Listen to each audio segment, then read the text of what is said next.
So my wife recently made a carnivore chili, and to be honest, I loved it so much that I decided to make a video about it. So this is really a pretty simple recipe, and there's a few optional things you can add to it that makes it more low carb than carnivore. But I think it makes it that little bit better, more like a chili that you might be used to. So let me go through the recipe. I'll give you the carnivore recipe and then I'll give you a low carb option. Now, that low carb recipe, the entire thing is still less than 10 carbs. So per serving is like, one or two carbs per serving. So you could have a cup of this chili and only have one or two carbs. So it's still a really good option. Even if you're carnivore and you don't want to eat carbs, there's really not that much to it, but we'll go through the recipe here. All right. So, first of all, you need 1 pound of ground beef, 1 pound of stew meat, and a half a pound of bacon. Um, you need about 2 cups of beef bone broth as well. Now, the bacon, you could do a whole pound of bacon. It's gonna have a bit more bacon if you do that whole pound, and for some people, they might like it that way. So, in our case, it had a half a pound of bacon in this recipe, but I could see trying it with a whole pound of bacon in the future. Okay, so now under optional, 1 tablespoon of tomato paste helps to give it that bit of a chilliness to it. 1 tablespoon of chili powder, again, it gives you that little bit of chilliness to it. 1 tablespoon of garlic powder, and 1 tablespoon of onion powder.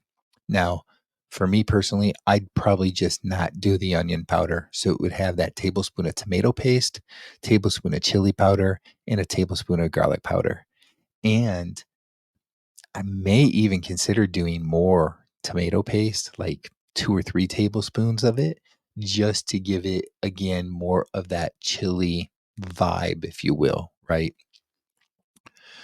So that's the low carb version when you add those optionals in. If you don't add in any of those, you still have the ground beef, the stew meat, the bacon, and the beef bone broth. And, you cook it that way. You let it, first of all, you're going to start with the bacon. You're going to cook the bacon and keep that fat, keep the bacon fat because you're going to pour that into the pot and you're going to add that into the mix so that you get that extra, fat and a good the flavor that the bacon fat brings. Then you're going to cook up the ground beef, the pound of ground beef, and you're going to add that to the pot as well. The bacon, by the way, you're going to cut up into smaller pieces.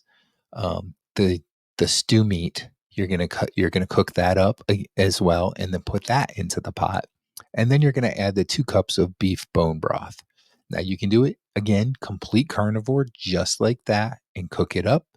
Let it simmer for a while, and it's gonna be good to go.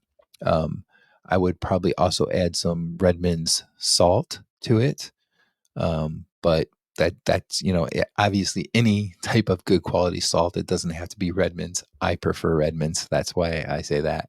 And no, I am not getting any money from Redmond's for saying that. I just prefer to use Redmond salt. So now, optional things you can do. You can then add the tomato paste, the chili powder, the garlic powder, and the onion powder.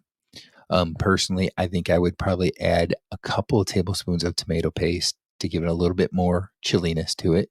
The 1 tablespoon of chili powder, the 1 tablespoon of garlic powder, and I would stay away from the tablespoon of onion powder myself. But that's just me.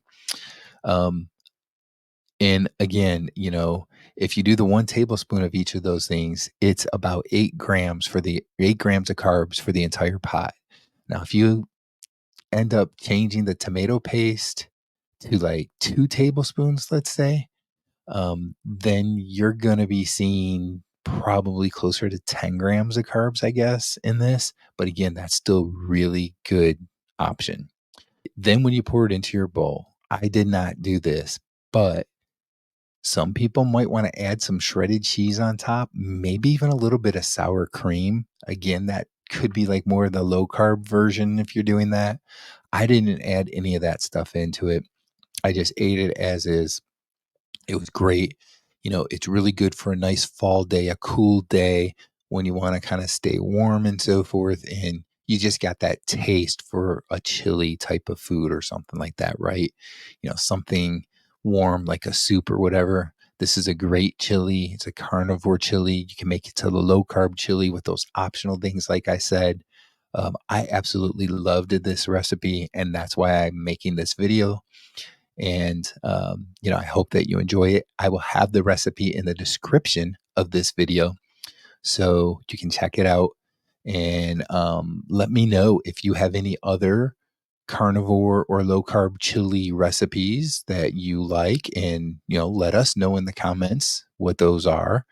And if you do try this chili, let me know in the comments how good it was and if you liked it, or even if you didn't like it or whatever, let me know in the comments. And if you watched this video all the way through, then you probably did enjoy the video at least long enough to watch it.